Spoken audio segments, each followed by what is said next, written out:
Bismillahirrahmanirrahim. Assalamualaikum warahmatullahi wabarakatuh. Alhamdulillah wassalatu wassalamu ala Rasulillah wa ala alihi wa ashabihi wa mawalah wa la hawla wa la quwwata illa billah. Asyhadu an la ilaha illallah wahdahu la syarikalah wa asyhadu anna Muhammadan abduhu wa rasuluhu la nabiyya wa la rasula ba'dah. Qala Allah Ta'ala a'udzu billahi minasyaitonir rajim. Bismillahirrahmanirrahim. Ya ayyuhalladzina amanu taqullaha haqqa tuqatih wa la tamutunna illa wa antum muslimun. Hai orang-orang yang beriman, bertakwalah kalian kepada Allah sebenar-benar takwa dan janganlah sekali-kali mati kecuali dalam keadaan muslim. Wa qala aidan ya ayyuhalladzina amanu kutiba 'alaikumus shiyam kama kutiba 'alal ladzina min qablikum la'allakum tattaqun. Hai orang-orang yang beriman, telah diwajibkan kepada kalian berpuasa sebagaimana telah diwajibkan kepada orang-orang sebelum kalian agar kalian bertakwa. Ayyaman ma'dudat, pada hari-hari yang telah ditentukan. Masyaallah muslimin wal muslimat,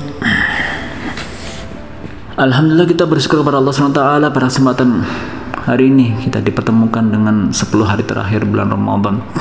Mudah-mudahan amalan kita selama 20 hari yang lalu diterima oleh Allah SWT dan dosa-dosa kita diampuni oleh Allah SWT, serta seluruh amal kebaikan dilipat gandakan pahalanya. Dan tentunya kita sebagai seorang yang faham arti perlombaan, maka ibarat bulan Ramadan adalah sebuah perlombaan. Maka ketika hampir mendekati finish, tentunya akan mengerahkan segala tenaganya, mengumpulkan kekuatannya guna meraih peringkat tertinggi. Demikian pula dengan juga Ramadan, ketika hampir finish, bukan malah dengan bersantai-santai ria, tapi berusaha menguatkan seluruh tenaganya untuk mencapai puncak tertinggi dalam ibadahnya. Untuk itu, mari kita semangati diri kita untuk kemudian kita melaksanakan ketaatan kepada Allah SWT semaksimal mungkin. Salawat dan salam semoga senantiasa Allah SWT curah limpahkan kepada Nabi kita Muhammad SAW beserta keluarganya dan sahabat-sahabatnya, dan juga semoga senantiasa tercurah kepada para pengikut setianya hingga yaumil qiyamah. Mudah-mudahan kita termasuk umat Nabi Muhammad sallallahu alaihi wasallam yang mendapatkan syafaatnya di yaumil qiyamah. Amin ya rabbal alamin.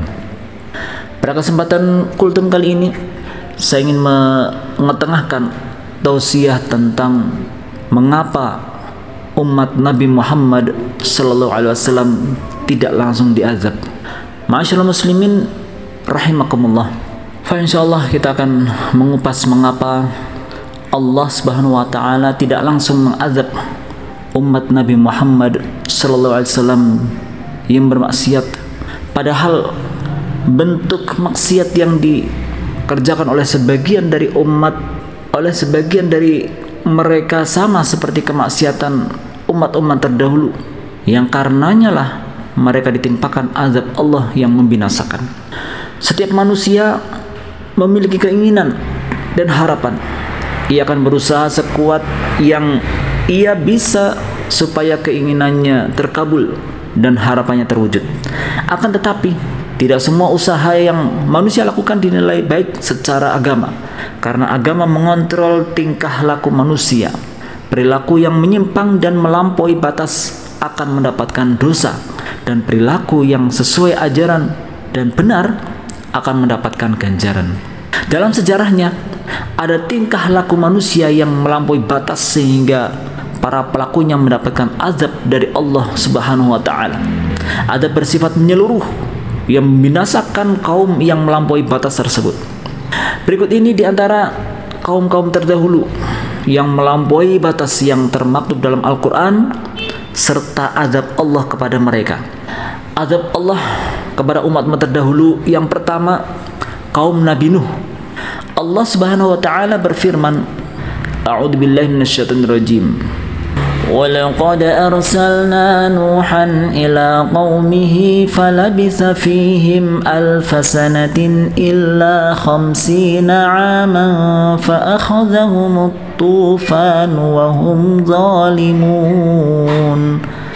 Dan sungguh kami telah mengutus Nuh kepada kaumnya, maka dia tinggal bersama mereka selama 1000 tahun kurang 50 tahun. Kemudian mereka dilanda banjir besar, sedangkan mereka adalah orang-orang yang zalim. Surat Al-Ankabut ayat yang ke-14. Kemudian yang kedua adalah kaum Ad. Kaum Ad adalah bangsa yang mendiami Yaman kuno. Mereka adalah kaumnya Nabi Hud, sebagaimana yang tertera dalam Al-Quran surat Hud ayat yang ke-50 hingga 60. Surat Hud ayat yang ke-50 hingga 60 menceritakan tentang kisah perdebatan antara Nabi Hud alaihissalam dengan kaum Ad, yang akhirnya mereka dibinasakan oleh Allah Subhanahu wa taala. Allah taala juga membinasakan mereka, dan hal itu dijelaskan dalam Al-Qur'an surat An-Najm. A'udzubillahi minasyaitonir rajim. Wa annahu ahlaka 'adanil ula. Dan sesungguhnya dialah yang telah membinasakan kaum Ad dahulu kala. Surat An-Najm ayat yang 50. Kemudian kaum yang dibinasakan oleh Allah SWT yang ketiga adalah kaum Samud. Kaum Samud adalah kaumnya Nabi Saleh alaihissalam. Mereka membunuh unta yang menjadi tanda kenabian Nabi Saleh alaihissalam. Kisah Nabi Saleh alaihissalam yang diutus untuk kaum Samud tertera dalam Al-Quran surat Al-A'raf ayat yang ke-73. A'udzubillahi minasyaitonir rajim. Wa ila Thamud akhahum salihan qala ya qaumi ibudullaha ma lakum min ilahin ghairuh qad ja'atkum bayyinatun min rabbikum hadhihi naqatullahi lakum ayah fadharuha ta'kul fi ardillah wa la tamassuha bisu'in fayakhudhakum 'adzabun alim. Dan kepada kaum Samud kami utus saudara mereka Soleh. Dia berkata, wahai kaumku, sembahlah Allah, tidak ada Tuhan atau sembahan bagimu selain Dia. Sesungguhnya telah datang kepadamu bukti yang nyata dari Rabbmu. Ini seekor unta betina dari Allah sebagai tanda untukmu. Biarkanlah ia makan di bumi Allah, janganlah disakiti. Nanti akibatnya kamu akan mendapat siksaan yang pedih. Kemudian Allah terangkan dalam ayat berikutnya, yaitu surat Al-A'raf ayat yang ke-77 hingga 78, bahwa kaum Samud membunuh unta Nabi Saleh dan akhirnya mereka ditimpa azab yang dahsyat berupa gempa dan bergelimpanglah mayat-mayat mereka. Kemudian yang keempat adalah kaum Sodom. Kaum Sodom adalah kaumnya Nabi Lut alaihissalam. Mereka adalah kaum yang melakukan perbuatan keji yang belum pernah dilakukan oleh manusia sebelumnya. Perbuatan tersebut adalah homoseksual dan lesbian. Allah SWT mengabarkan dalam surat Al-A'raf ayat yang ke-80. A'udzubillahi minasyaitonir rajim. Wa Lutun idh qala liqaumihi atatuna al-fahishata ma sabaqakum biha min ahadin minal alamin. Dan kami juga telah mengutus Lut ketika dia berkata kepada kaumnya, mengapa kamu melakukan perbuatan keji yang belum pernah dilakukan oleh seorang pun sebelum kamu di dunia ini. Kemudian mereka ditimpa azab berupa suara yang sangat keras, dan kota tempat mereka tinggal dijungkir balikkan, bagian atas menjadi bagian bawah, kemudian dihujani dengan batu-batu yang keras. A'udzubillahi minasyaitonir rajim. Fa akhadhathumus sayhatu musyriqin فجعلنا عاليها سافلها وأمطرنا عليهم حجارة من سجيل. Maka mereka dibinasakan oleh suara keras yang mengguntur ketika matahari akan terbit. Maka kami jungkir balikkan negeri itu dan kami hujani mereka dengan batu dari tanah yang keras.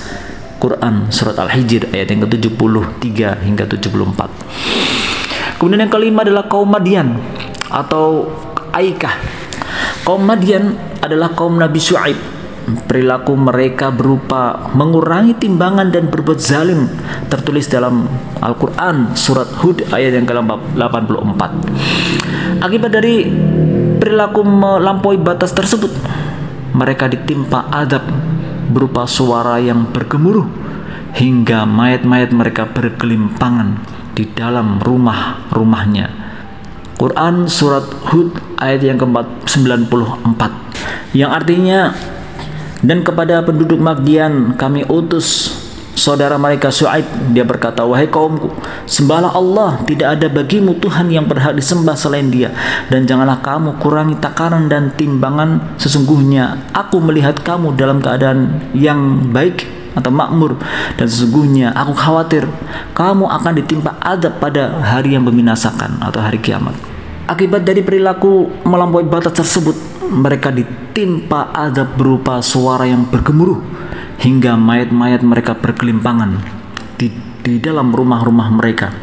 Allah SWT berfirman yang artinya, maka ketika keputusan kami datang, kami selamatkan Syuaib dan orang-orang yang beriman bersamanya dengan rahmat kami, sedang orang yang zalim dibinasakan oleh suara yang mengguntur sehingga mereka mati bergelimpangan di rumahnya. Quran surat Hud ayat yang ke-94.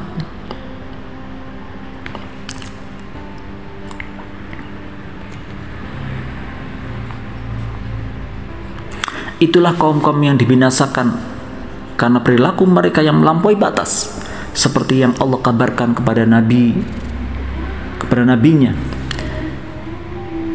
A'udzubillahi minasyaitonir rajim. Dzalika min amba'il qura naqussuhu 'alaik minha qa'imun wa hasid. Itulah beberapa berita tentang negeri-negeri yang telah dibinasakan yang kami ceritakan kepadamu Muhammad. Di antara negeri-negeri itu sebagian masih ada bekas-bekasnya dan ada pula yang telah musnah. Akan tetapi Quran surat Hud ayat yang ke-10, ayat yang ke-100.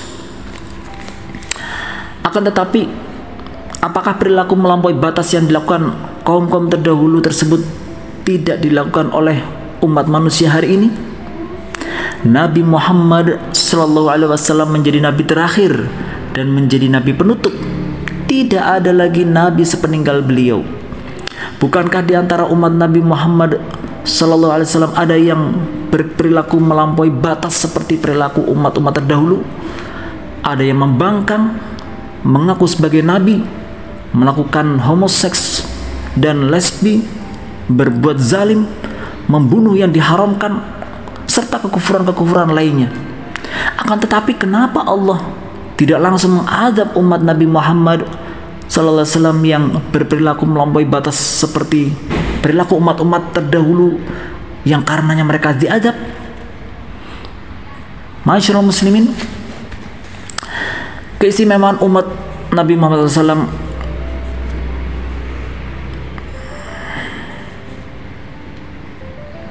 Allah Subhanahu wa taala menerangkan hal tersebut dalam Al-Qur'an surat Al-Anfal ayat yang ke-33. Dan ini merupakan keistimewaan umat Nabi Muhammad sallallahu alaihi wasallam. A'udzubillahi minasyaitonir rajim.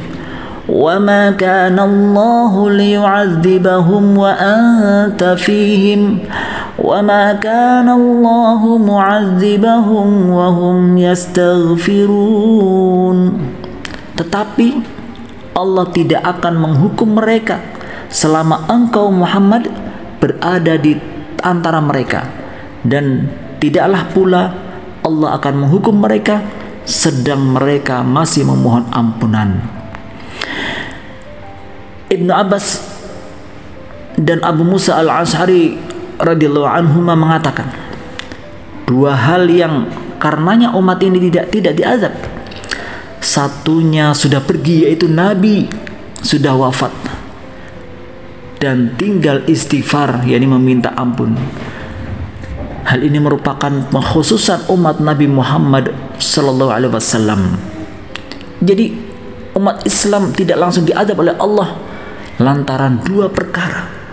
karena rahmatan lil alamin, yakni Nabi Muhammad sallallahu alaihi wasallam. Dan yang kedua adalah karena masih adanya yang beristighfar. Imam Ibn Taimiyah rahimahullah menjelaskan dalam kitabnya Al-Jawab As-Sahih liman baddala dinal Masih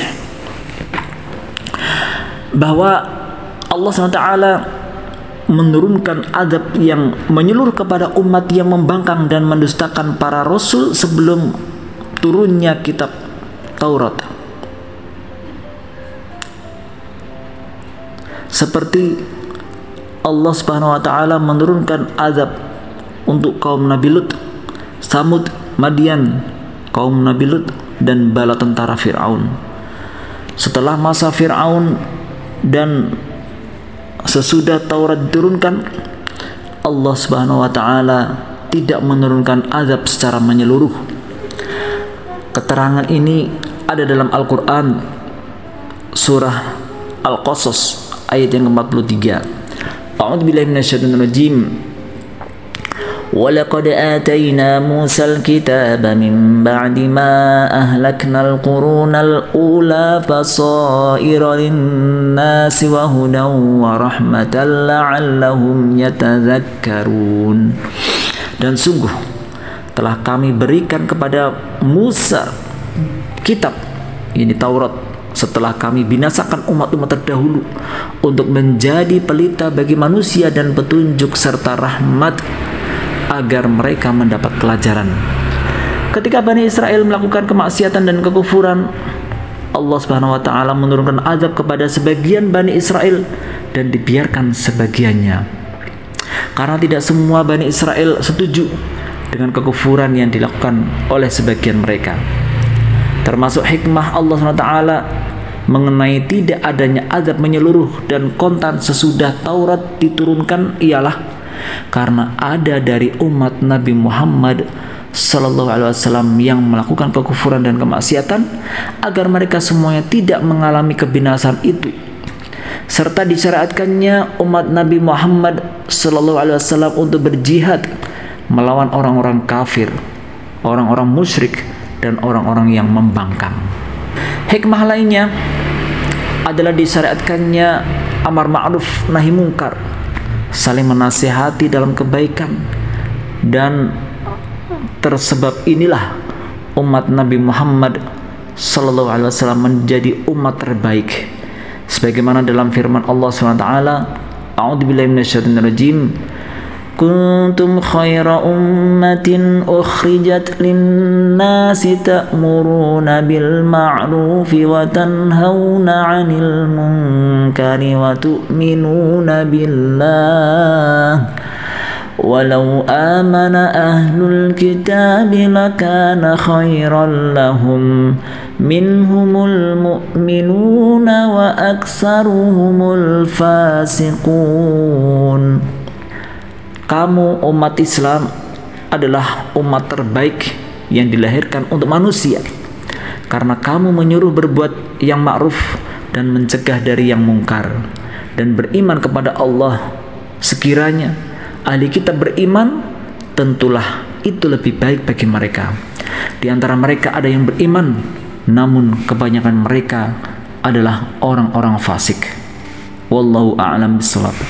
Ma'asyiral muslimin wal muslimat, inilah hal-hal yang menjadi keistimewaan untuk umat Nabi Muhammad sallallahu alaihi wasallam, sehingga mereka menjadi umat terbaik dan kaum yang tidak langsung diadab oleh Allah SWT.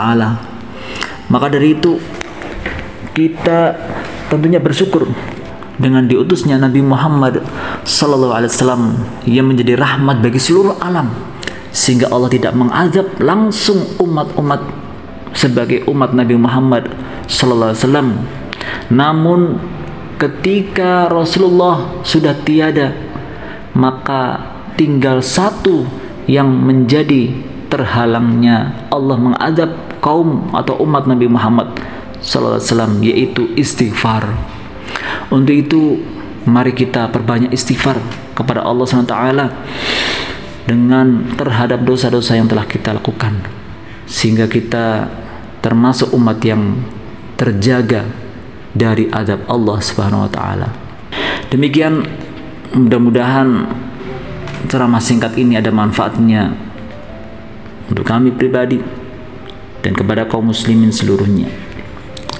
Semoga Allah SWT senantiasa menjaga diri kita, keluarga kita, dan umat Nabi Muhammad SAW dari kebinasaan, dan senantiasa memberikan kekuatan kepada kita semuanya untuk senantiasa beribadah mengagungkan Allah SWT sampai Allah SWT mencabut nyawa kita.